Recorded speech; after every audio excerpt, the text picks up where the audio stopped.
So I'd like to talk to you a little bit about the investment elements of investing in the United States. Và sau đây thì tôi sẽ chia sẻ với anh chị nhiều hơn về việc đầu tư vào thị trường nhà ở tại Hoa Kỳ như là một cái kênh đầu tư để anh chị có thể sinh lời. So this is really about what we call global asset allocation. And it basically means you don't want to have all of your eggs in one basket.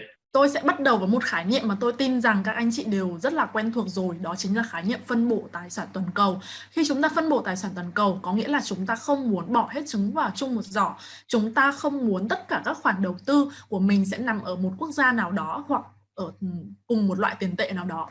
And definitely Vietnamese investors are starting to focus on global asset allocation. Và rõ ràng là tôi có thể thấy được các nhà đầu tư Việt Nam đang bắt đầu chú trọng rất mạnh vào việc phân bổ tài sản toàn cầu của mình. And the United States is a popular destination among global investors because the US has a stable economic and investment environment, and asset security for foreign investors is very strong. Và trong khi tìm kiếm các thị trường để phân bổ tài sản vào toàn cầu như vậy thì Hoa Kỳ là một thị trường rất tuyệt vời trong con mắt của các nhà đầu tư. Lý do là vì Hoa Kỳ là một đất nước có nền kinh tế phát triển ổn định, cũng như là nền kinh tế đã phát triển rất là mạnh mẽ, đồng tiền mạnh. Tất cả những yếu tố đó khiến cho Hoa Kỳ trở thành một thị trường rất tuyệt vời để anh chị có thể giữ an toàn cũng như là phát triển cho tài sản của mình. And generally, the US economy is quite strong also. And prior to the COVID-19, the US strongest household income and lowest unemployment. But we've held up well during COVID-19. Matter of fact, yesterday they announced that the US GDP had grown 36% in the last quarter, which was really unexpected.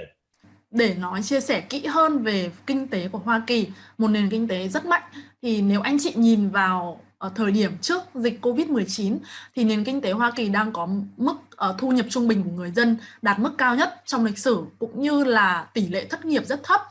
Và chắc chắn rồi thì chúng tôi cũng bị ảnh hưởng một chút bởi dịch Covid-19. Tuy nhiên, mới ngày hôm qua thôi thì chúng tôi đã nhận được một báo cáo, đó chính là trong quý vừa qua, GDP của Hoa Kỳ đã tăng trưởng tới hơn 36%, và đó là một cái tín hiệu tuyệt vời cho sự hồi phục của nền kinh tế Hoa Kỳ. And the US dollar is a strong currency, and US dollar denominated assets hold their value in global economies. Và chắc chắn rồi, một yếu tố quan trọng nữa đó chính là đồng đô la Mỹ là một đồng tiền mạnh. Khi anh chị giữ tài sản của mình với đồng đô la thì đó cũng là một cách bảo vệ và tăng trưởng tài sản rất tốt. And single family homes are strongly in favor by both owners and renters, particularly due to the impacts of COVID-19, but also the US population dynamics. So this has become an even more popular investment for global investors, both individual global investors and also institutional global investors. Riêng về thị trường bất động sản tại Hoa Kỳ thì hiện giờ có một cái phân khúc, đó chính là phân khúc nhà ở đơn lập. Nhà ở đơn lập hiện giờ đang được tất cả những người chủ sở hữu cũng như là những người thuê nhà cực kỳ ưa thích. Do ảnh hưởng của dịch Covid-19, họ đang cần tìm kiếm sự an toàn. Và chính bởi vì lý do đó nên thị trường nhà ở đơn lập tại Hoa Kỳ đang là một thị trường rất nóng, không chỉ với các nhà đầu tư cá nhân mà cả những công ty hoặc những tổ chức, các quỹ đầu tư. And one of the reasons that investing in US housing makes so much sense is we are one of the only fully developed economies in the world that also has strong population growth. As a matter of fact, they're expecting that we're going to see an additional 120 million people over the next 30 years, requiring between 50 and 75 million new homes. And I'm going to tell you, it will be almost impossible for us to supply that many homes in that short a period of time. Và một lý do nữa mà tôi muốn chia sẻ thêm với anh chị đó chính là Hoa Kỳ là một trong số rất ít quốc gia phát triển, có tốc độ gia tăng dân số dương. Và như anh chị có thể thấy trên biểu đồ mà tôi đang chia sẻ trên màn hình, thì trong 30 năm tới thì dân số Hoa Kỳ được dự đoán là sẽ tăng trưởng lên tới 120 triệu người. Và điều đó sẽ dẫn tới nhu cầu tới 50 đến 75 triệu ngôi nhà mới. Và tôi tự tin để khẳng định với anh chị rằng chúng ta không thể nào đáp ứng được nhu cầu đó. So how is the housing market doing? The housing market is doing extraordinarily well. We have, to be frank, we haven't seen as much intensive demand for U.S. housing really since all the way back in 2006. Vậy thì thị trường nhà ở tại Hoa Kỳ thực tế đang diễn tiến như thế nào? Và tôi phải chia sẻ với anh chị rằng là trong 31 năm làm việc của tôi thì đây là một quãng thời gian mà có thể nói là chưa từng thấy. Thị trường nhà ở tại Hoa Kỳ đang có tốc độ phát triển và tăng trưởng nhanh nhất kể từ năm 2006 cho đến nay. And it's really remarkable. We have seen for single family houses demand in all of the prices, from the affordable housing to the mid-level housing to the luxury housing. We've seen tremendous demand and even a lot of bidding wars for certain houses in locations where multiple offers come for the same house, both in the new home market and in the resale home market. Và một điều cực kỳ tuyệt vời nữa đó chính là sự tăng trưởng mạnh mẽ đó không chỉ ở trong một phân khúc thị trường mà chúng ta có thể thấy được sự tăng trưởng mạnh mẽ trong tất cả các phân khúc thị trường nhà ở tại Hoa Kỳ, từ những phân khúc thị trường nhà ở xã hội cho đến những phân khúc giá trung bình cho đến những bất động sản cao cấp. Thậm chí là anh chị nếu chúng ta đến Hoa Kỳ, chúng ta có thể trải nghiệm thấy rằng bây giờ khi những người mua nhà muốn mua một căn nhà tại một vị trí đẹp tuyệt vời nào đó, thậm chí là họ còn phải đấu giá cho căn nhà đó nữa. Có nghĩa là khi một căn nhà có quá nhiều người chào mua thì người nào chào mua căn nhà đó với giá cao nhất thì mới có thể mua được căn nhà.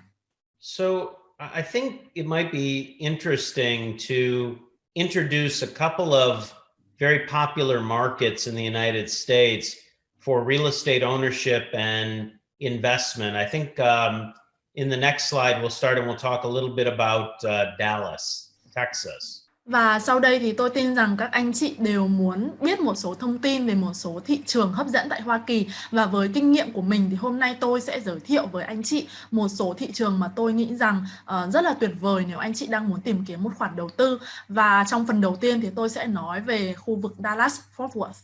So the Dallas-Fort Worth Metroplex is an area comprising of more than 7.5 million people. And that makes the Dallas-Fort Worth Metroplex the fourth largest in the United States. Khu vực đô thị Dallas-Fort Worth là một khu vực rất đông dân với số lượng dân tới hơn 7,5 triệu người. Và điều này khiến cho Dallas-Fort Worth trở thành thành phố lớn thứ tư, đông dân thứ tư tại Hoa Kỳ. And Dallas has a very diversified economy based upon banking and finance, commerce, insurance, technology, energy, and other industries. Và một điểm tuyệt vời nữa về thị trường Dallas đó là nền kinh tế ở đây rất đa dạng, không bị phụ thuộc vào bất kỳ một ngành nghề cụ thể nào. Chúng ta có ngân hàng và tài chính, có thương mại, bảo hiểm, viễn thông, công nghệ, năng lượng và rất nhiều ngành nghề khác. And Dallas has 24 of the world's Fortune 500 companies. That's the third largest concentration of Fortune 500 companies in the entire United States. Và tính đến năm 2020 thì Dallas-Fort Worth có tới 24 công ty thuộc nhóm 500 công ty có doanh thu lớn nhất tại Hoa Kỳ. Và điều đó khiến nơi đây trở thành nơi tập trung lớn thứ 3 trong số các công ty nằm trong danh sách Fortune 500 này. And Dallas is also a famous center of education in the United States with many famous universities. As a matter of fact, the University of Texas Medical School is ranked number 1 in the world for biomedical science and research. Ngoài ra thì Dallas-Fort Worth cũng là một trung tâm giáo dục cực kỳ nổi tiếng tại Hoa Kỳ. Ở đây có rất nhiều trường đại học và cao đẳng uy tín, trong đó có trường Đại học Y Texas được xếp hạng số 1 trên thế giới trong số các tổ chức chăm sóc sức khỏe về y sinh. So just a little bit about the geography of the Dallas-Fort Worth Metroplex. Of course, the cities of Dallas and Fort Worth are very famous, but also the suburban areas. If you look a little bit north of Dallas, you see Plano and Frisco and McKinney, Dallas, Fort Worth Metroplex. Và chắc chắn rồi, tôi tin rằng với anh chị thì Dallas-Fort Worth là hai đô thị cực kỳ nổi tiếng.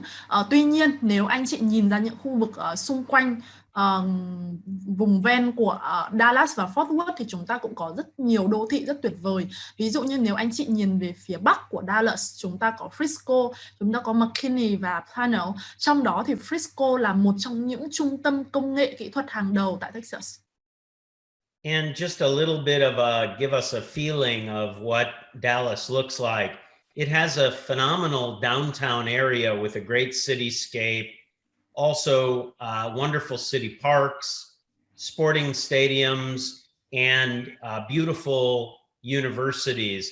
Really diversified kind of appearance of the city to give everybody kind of what they may like. And the infrastructure in Dallas is among the newest and best of any US city. The roads, the bridges, the electricity, the water, everything is top level. Và một số hình ảnh để mong anh chị có thể hình dung ra những trải nghiệm mà chúng ta có thể có khi sinh sống tại Dallas. Anh chị có thể thấy rằng Dallas là một thành phố có phong cách sống rất đa dạng. Chúng ta có thể tận hưởng những không khí trong lành tại công viên hoặc không khí sôi nổi tại những sân vận động, sân bóng, cũng như là chúng ta có thể có những cảnh đêm cực kỳ tuyệt vời và diễm lệ, và các trường đại học thì lại vô cùng cổ kính. Dallas thực sự là một thành phố mà tất cả mọi người đều có thể tìm thấy những gì mà mình thích ở đó. Bên cạnh đó thì một điểm mạnh nữa của Dallas đó chính là đây là một thành phố có cơ sở hạ tầng, cầu, đường, điện nước rất mới, một trong số những thành phố có cơ sở hạ tầng mới nhất tại Hoa Kỳ. And we like to say that everything is big in Texas. Beautiful big gardens. People love their big cars and trucks. They love the cowboy spirit. But I think it's important to say that Dallas is one of the most welcoming cities in the United States. Has a very diverse population, lots of different ethnic groups, and it's known for being warm and big and friendly. And I think that speaks very well about the character of the city of Dallas.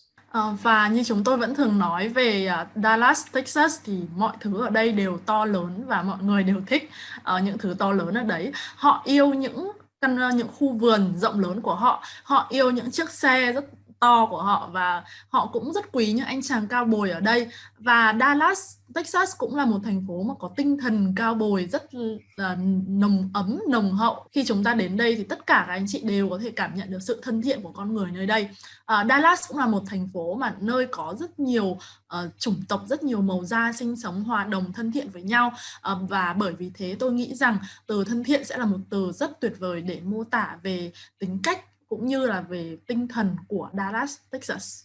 You look at these graphs starting from 2011 all the way to the current of 2020, the real estate market has been absolutely fantastic in Dallas and in Fort Worth. And next year, Dallas's housing price growth is anticipated to be more than 6%, and Fort Worth's housing price growth is expected to be more than 7% in the next year. Và nếu anh chị nhìn vào biểu đồ này, tôi đã tổng hợp lại cho anh chị về sự tăng trưởng giá nhà từ năm 2011 đến năm 2020 tại hai thị trường đó là Dallas và Fort Worth. Vậy anh chị đều có thể thấy rằng giá trị nhà ở Dallas và Fort Worth đều đã tăng trưởng rất tốt trong năm vừa qua, và với tình hình hiện tại thì Zillow đã đưa ra dự đoán rằng tại Dallas giá nhà sẽ tăng trưởng tới hơn 6,1% vào năm 2021 và tới hơn 7% tại Fort Worth trong năm 2021. And if you kind of look at the last 8 years, the prices in Dallas and Fort Worth have basically doubled. And in a mature economy with a strong currency, that's a very strong rate of capital appreciation. Và nếu anh chị nhìn vào biểu đồ thì chúng ta có thể thấy rằng trong vòng 10 năm qua, từ 2011 đến 2020, thì giá trị nhà tại Dallas và Fort Worth cơ bản là chúng ta đã tăng gấp đôi giá trị nhà. Và cộng với dưới góc nhìn rằng đồng tiền đô la sẽ là một đồng tiền mạnh, thì đây chắc chắn rằng là một kênh rất là tốt để gia tăng giá trị tài sản cho anh chị.